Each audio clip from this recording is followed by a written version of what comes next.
Good evening বন্ধুরা, সবাই কেমন আছো? আমাদের চ্যানেলে সবাইকে স্বাগত। আজকে রাত্রে কি কি রান্না হবে চলো তোমাদের সাথে শেয়ার করি। দেখো, কাঠ নিয়ে কড়া টড়া নিয়ে সব বসে পড়েছি। আলু কেটে নিয়েছি, জল মশলাপাতিও নিয়ে সব বসে পড়েছি। এবার উনুনটা ধরিয়ে নিই। উনুন ধরিয়ে দিয়েছি, কড়া গরম হয়নি। আলুগুলো সেদ্ধ করে নিয়েছি, কড়াই তেল দিয়েছি, আলুগুলো ভেজে নেব। আলুর দম কষে নিচ্ছি, এদিকে আটা মাখছে, এদিকে আলুর দম রেডি। কড়া ধুয়ে নিয়েছি, একটু সুজি করে নেবো। একদম হয়ে গেছে, এদিকে সুজিও হয়ে গেছে। আমি এই চাটু চাপিয়ে দিয়েছি, রুটি করবো। বোন রুটি বেলছে, আর আমি ছেঁকে নেবো।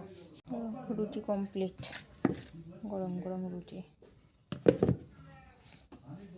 আজকের রাতের মেনু এইটুকু। তাহলে চলো, গুড নাইট, টাটা, সবাই ভালো থেকো।